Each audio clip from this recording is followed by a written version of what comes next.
स्वामी दयानंद जी के जीवन में आप देखेंगे, जो मैंने संस्कार की बात कही, ये बहुत वैज्ञानिक बात है।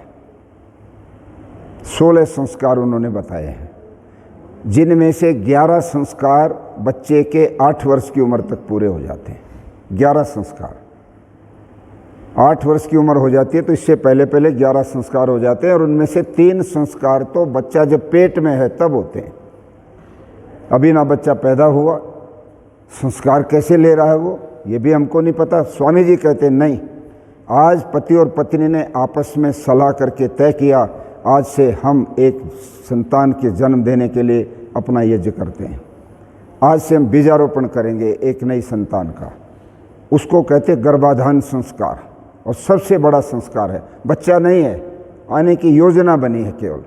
उस योजना में दोनों का संकल्प पवित्र होना चाहिए, निश्चय होना चाहिए कि कैसी संतान चाहते हैं। रुक्मिणी को देखा कृष्ण जी ने घर आते आते, और जैसे दृष्टि पड़ी तो वो समझ गए, क्योंकि योगी थे, कि आज पत्नी का भाव कुछ और दिखाई देता है, भावुक दिख रही है, उदास दिख रही है। उसने कहा, रुक्मिणी क्या चाहती हो, क्या सोच रही हो? उसने कहा कि हम इतने दिन से शादीशुदा हैं, मेरी इच्छा है कि आपके समान मुझे भी एक पुत्र प्राप्त हो। पुत्र रत्न की इच्छा है मेरी, कि ये तो होना ही चाहिए, गृहस्थ में ये आवश्यक है। बहुत अच्छी बात है, किंतु इसके लिए तो हमको पहले अपनी मानसिकता बनानी पड़ेगी, अपना तप करना पड़ेगा, तब मेरे जैसा बच्चा मिलेगा। आपको वैसे थोड़ा मिलता है, अनचाही औलाद करेंगे पैदा तो कुछ नहीं होगा। संकल्प होता है, क्या क्या पैदा करना है, ये संकल्प होता है माता पिता का। वो संकल्प जो है वो संतान को बनाता है, वो गर्भाधान में सबसे पहले आवश्यक है। और वो कहते चलो बद्रीनाथ में आकर के दोनों के दोनों तपस्या करते हैं, 12 वर्ष तक ब्रह्मचर्य का पालन करते हैं, घोर तप करते हैं, स्वाध्याय करते हैं, ईश्वर उपासना करते हैं, और फिर कहते हैं ऐसी योग्य संतान हमको चाहिए जैसे हमारे अंदर गुण भगवान ने दिए, हम भी ऐसी संतान को लें। और प्रद्युम्न नाम का बच्चा पैदा हुआ। ये किंवदंती है, कहीं एक आध जगह लिखा भी है लोगों ने, अब वो तो उस समय की बात क्या है मैं नहीं जानता, किंतु कहते हैं कि कृष्ण जी जब बिल्कुल उम्र में बहुत अंतर था, किंतु जब बेटा जवान हो गया उस समय दोनों अगर इकट्ठे आते तो ये पहचानना कई बार मुश्किल होता था कि बेटा कौन सा है और पिता कौन सा है। इतना तेजस्वी बच्चा उनका बना संकल्प से। स्वामी दयानंद कहते गर्भाधान कर रहे हो, दोनों के दोनों पवित्र भाव बनाओ, सलाह करो, आपस में विमर्श करो, कहो कि ऐसी संतान चाहिए। मदालसा ने बच्चों को जन्म दिया, और मदालसा बहुत सती साध्वी और आध्यात्मिक देवी थी। मैं संकल्प किया मेरी संतान संत बने, सन्यासी बने, त्यागी बने। संतान पैदा हो गई, थोड़ी उम्र में बच्चा पढ़ने चला गया और कह दिया मैं तो वैरागी लूँगा। दूसरी संतान पैदा हो गई, वैरागी बन गया। तीसरी संतान पैदा हो गई, वैरागी बन गया। माँ संकल्प ले रही है वैराग्यवान में मुझे संतान चाहिए, वो संकल्प पूरा हो रहा है, संतान को संस्कार जा रहे हैं इस बात के। और चौथी बार राजा ने कहा, रानी सारे संत बनेंगे तो राज्य को कौन चलाएगा, कोई राजा भी तो पैदा करो। दोनों ने बैठ के यज्ञ किया और कहा कि राजा पैदा करते हैं। आपका संकल्प और मेरा संकल्प, दोनों के संकल्प की अग्नि जब जलेगी तो राजा पैदा होगा, और हर क्षण मेरे सामने राजा का ही वर्णन होगा। मैं अपने बच्चे के लिए हमेशा कामना करती रहूँगी, मेरे पुत्र या पुत्री, मेरी संतान राजा बनना है, राजा बनना, वीर बनना, बहादुर बनना, निष्पक्ष न्यायप्रिय बनना। अगली जो संतान हुई चौथी, वो राजा बना। गर्भाधान संस्कार इसी रूप में ऋषि दयानंद ने लिखा, दोनों पति पत्नी उसके अंदर तैयारी करें पहले। तो गर्भाधान संस्कार जो है वो बहुत महत्वपूर्ण, और वो अभी संतान का बीजारोपण से पहले का संस्कार है। दूसरा संस्कार पुंसवन, 2.5 महीने का बच्चा पेट में आ गया है, कोई अंग नहीं है, आँख नहीं है, कान नहीं है, हाथ नहीं है, एक पिंड है। अब उसके अंग बनने वाले हैं, 2.5 महीने में अंग बनते हैं। ऋषि दयानंद लिखते हैं जब वो 2.5 महीने का हो गया बच्चा, अब अंग बनेंगे तो दोनों को, पति पत्नी को बिठा के पुंसवन संस्कार करो, और विद्वान पंडित को बिठाओ, और वो उनकी आहुतियों के साथ साथ उनका खोल करके बताएगा। वहाँ वर्णन लिखा है, गिलोय ये 10 औषधियाँ वहाँ लिखें, इनका सेवन करे प्रसूता, ऐसा व्यवहार करे, परस्पर मिलने से वंचित रहें, बातचीत अच्छी करें, क्योंकि अंग बनेंगे, कोई अंग भंग हो सकता है, कोई गलत व्यवहार नहीं करना है। इस बीच में सारी शिक्षा पुंसवन संस्कार में दी जाती है। और एक कमाल की बात जो आज बड़ी प्रासंगिक है, जो पढ़ने से पता लगी, पहले ध्यान नहीं दिया था, जब ये कन्या भ्रूण हत्या का मुद्दा चला देश में, तो पुंसवन संस्कार को मैंने देखा, वहाँ पर वो लिखते हैं कि माता पिता का दायित्व तो है ही कि संतान को सुरक्षित रखना है, पेट में ही ना मर जाए ऐसा व्यवहार नहीं करना है, या उसके अंग खराब ना हो जाए ऐसा व्यवहार नहीं करना है, किंतु ये राजा का भी दायित्व है कि जन्म लेने तक उसकी सुरक्षा राजा भी करे, अर्थात कोई गर्भ ना गिरा दे, गर्भपात ना हो जाए। राजा की ड्यूटी लगा रहे हैं। हम लोगों ने जब कन्या भ्रूण हत्या का मुद्दा उठाया तो हमने राजा को ही कहा कानून बनाओ, ये लोग क्या कर रहे हैं, हॉस्पिटलों में आइडेंटिफिकेशन करते हैं लिंग का और फट से 5,000 रुपये लेके उसका भ्रूण को ख़त्म करके फेंक देते हैं, क्यों नहीं रोकते कानून से।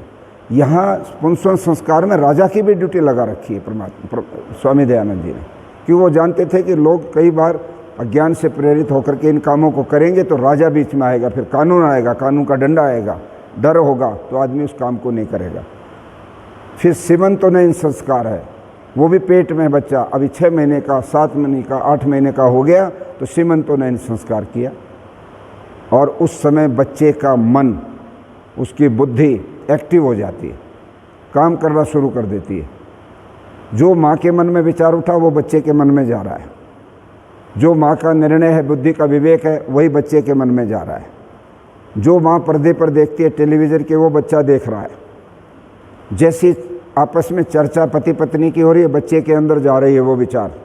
जैसा माता खा रही है उसा बच्चे के अंदर वो खान पान जा रहा है। और वहाँ पर लिखा है जो चटपटे और इस प्रकार के प्रसूता महिलाएं, गर्भवती महिलाएं भोजन करती हैं, उनके बच्चे झुंझलाने वाले, क्रोधी, इस प्रकार के बनते हैं। जो अश्लील और गंदी चीज़ें देखती और पढ़ती हैं, नावल वगैरह, प्रसूता हैं, कमरे में बैठी बैठी टीवी देखती हैं, उसमें मार काट, अपहरण, बलात्कार, डकैतियाँ, चोरियाँ, ये सब कुछ देखती हैं, तो कहते हैं वो बच्चे सारे के सारे विलासी बनते हैं, अय्याशी बनते हैं और पतन की तरफ जाने वाले, उनके संस्कार सारे विकृत हो जाते हैं। तो कहते हैं उस समय पुंसवन में कहते हैं अब तुम्हारा काम एक ही है, और सब जगह से ध्यान हटाकर किधर ध्यान देना है, तो कटोरी में खिचड़ी बनाते हैं, और खिचड़ी मूंग की नहीं, उड़द की दाल की बनाते हैं, चावल और उड़द की दाल, उनका बड़ा अलग महत्व है। और उसके ऊपर घी भरते हैं, घी भरा हुआ है, और पुरोहित पूछता है पति के माध्यम से, पति से पूछवाता है, पति क्या कहता है, किम पश्यसि, क्या देख रही हो। पत्नी उस घी को देखती है, क्या देख रही हो, कि प्रजाम पश्यामि, मैं प्रजा को देख रही हूँ, जो मेरी प्रजा, मेरा बच्चा जो आने वाला है, मैं उसके ऊपर मेरा ध्यान है इस समय, कहीं मेरा ध्यान नहीं है, किसी मनोहर कहानियों में मेरा ध्यान नहीं है, किसी गंदे नावल में मेरा ध्यान नहीं है, किसी गंदी फिल्म पे मेरा ध्यान नहीं है, सब मैंने क्लोज कर रखा है, केवल मेरा ध्यान मेरी प्रजा पर है कि कितनी सुंदर, कितनी स्वस्थ, कितनी बढ़िया मेरी संतान बनेगी, मैं इस पर ध्यान देती हूँ। और क्या देखती हो, आगे वो मैं सौभाग्य देखती हूँ, मेरे पति के स्वास्थ्य पर मेरा ध्यान है, मेरे घर के अंदर सुविधाएं आ जाएंगी, मेरी संतान आएगी, उसके लिए साधन चाहिए, मैं उस पर ध्यान दे रही हूँ, मेरा और कहीं भी ध्यान नहीं है।